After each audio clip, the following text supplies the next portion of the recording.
Salve, Wanyambe. Selamat pagi saudara-saudari yang dikasihi Kristus.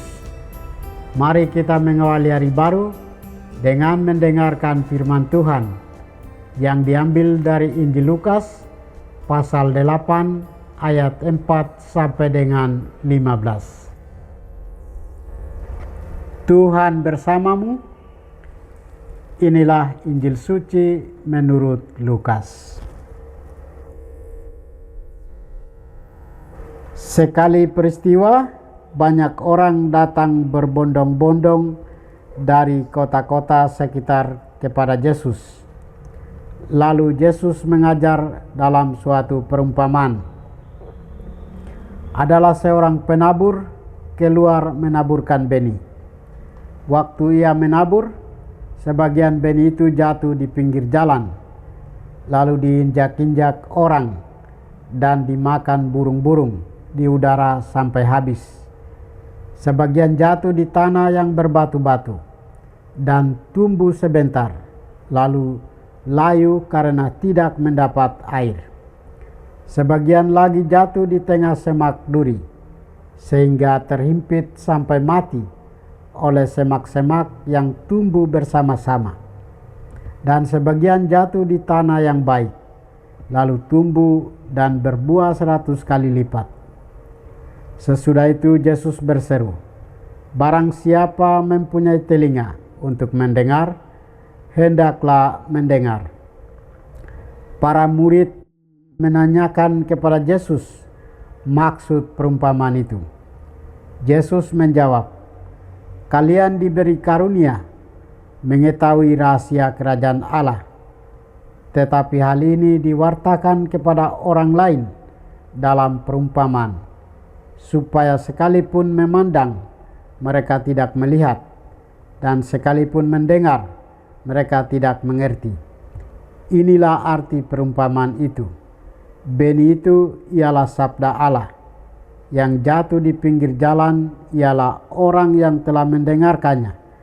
Kemudian datanglah iblis, lalu mengambil sabda itu dari dalam hati mereka, supaya mereka jangan percaya dan diselamatkan. Yang jatuh di tanah yang berbatu-batu ialah orang yang telah mendengar sabda itu, menerimanya dengan gembira, tetapi mereka tidak berakar.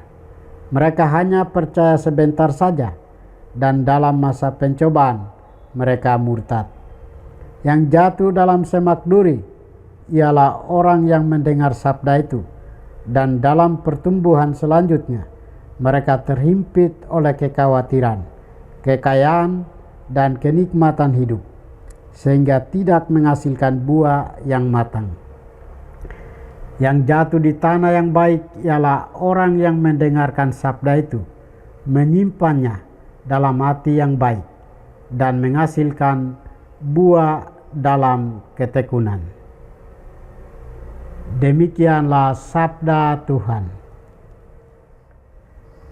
Saudara-saudari yang dikasihi Kristus, tema kita hari ini adalah menyiapkan tanah hati yang subur bagi firman Allah.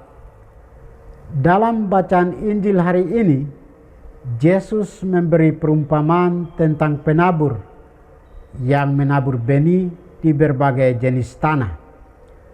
Ada 4 jenis tanah yang Yesus simpulkan dalam Injil hari ini.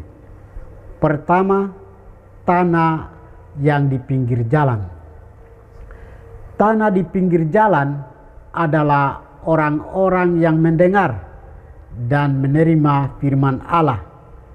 Tetapi kemudian iblis datang dan mengambil firman itu dari dalam hati mereka, supaya mereka jangan percaya dan diselamatkan. Simbol dari jenis tanah ini adalah orang-orang yang hatinya belum mempersiapkan diri, penuh dengan kepalsuan, hidupnya serba ikut-ikutan, dan hidup serba dangkal, serta hidup yang tidak mau memperbarui diri. Tidak ada yang dibiarkan untuk meresap dalam hatinya. Kedua, tanah yang di batu-batu. Tanah di batu-batu ialah orang-orang yang mendengar firman itu dan menerimanya dengan gembira, tetapi mereka tidak berakar. Tanah yang di batu-batu adalah simbol orang-orang yang percaya, namun hanya sebentar atau sementara waktu saja, dan dalam masa pencobaan mereka murtad. Hanya ada sedikit kemungkinan untuk bertumbuh dalam diri mereka. Mereka mendengar dan memahami firman itu hanya sebagai hiburan, diresap sesaat, tapi tak perlu ditelan dan dicerna dalam hatinya dan melaksanakannya. Ketiga, tanah di antara semak duri. Yang jatuh di semak duri ialah orang-orang yang mendengar firman itu, namun dalam perjalanan hidupnya terimpit oleh kekhawatiran, kekayaan, dan kenikmatan hidup, sehingga mereka tidak menghasilkan buah yang matang. Simbol orang-orang yang hatinya penuh dengan kecemasan dan yang sibuk dengan urusan harta benda dan kekayaan hidup yang penuh dengan iklan dan promosi diri. Firman Tuhan menjadi tidak penting. Yang terpenting bagi mereka adalah bagaimana memperkaya diri. Keempat, tanah yang baik. Yang jatuh di tanah yang baik adalah orang-orang yang mendengarkan firman itu, menyimpannya dalam hati yang baik, dan mengeluarkan atau menghasilkan buah dalam ketekunan. Tanah yang baik adalah simbol orang-orang yang menerima sabda Allah dengan penuh sukacita, direnungkan dalam hati, dihayati, dan diamalkan dalam keseharian hidup. Hasilnya berlipat ganda. Saudara-saudari terkasih, kita pun dipanggil untuk menjadi tanah yang subur bagi sabda Allah.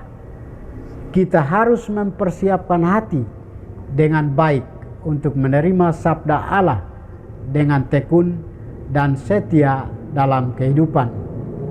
Santo Andreas Kim Taugen dan kawan-kawannya yang kita peringati hari ini adalah teladan tanah hati yang subur bagi sabda Allah. Mereka menerima sabda Allah, tetap teguh dalam penderitaan dan penganiayaan, hingga akhirnya boleh menghasilkan buah berlimpah yang baik bagi Allah dan sesama, terutama bagi suku bangsa Korea. Marilah menjaga iman kita dengan setia sebagai tanah yang subur, agar Allah menaburkan benihnya di atas tanah yang subur, sehingga menghasilkan buah 100 kali lipat. Tuhan memberkati kita. Marilah kita berdoa. Tuhan, pagi ini kami kembali naikkan puji dan syukur kepadamu. Terima kasih sudah menjaga kami saat kami tidur maupun bangun. Terima kasih untuk udara sejuk dan segar pagi ini. Kami mohon, bukalah mata hati kami, agar kami mampu memandang kemurahan dan karya-Mu. Mampukan kami agar kami boleh memuji dan memuliakan-Mu melalui pekerjaan dan pelayanan kami hari ini. Bukalah hati kami agar kami menyadari kesalahan kami dan bertobat. Semoga dengan rendah hati menerima rahmat-Mu yang tinggal dalam hati kami. Kristus terang dunia, berkatilah keluarga kami. Jadikanlah kami alat kasih-Mu dan pantaskanlah kami menjadi hamba-Mu yang setia. Demi Kristus Tuhan dan pengantara kami. Tuhan bersamamu. Semoga kita sekalian, orang-orang yang kita kasih dan doakan, seluruh aktivitas kita hari ini dibimbing, dilindungi, dan diberkati oleh berkat Allah yang Maha Kuasa. Bapa dan Putra dan Roh Kudus. Amin.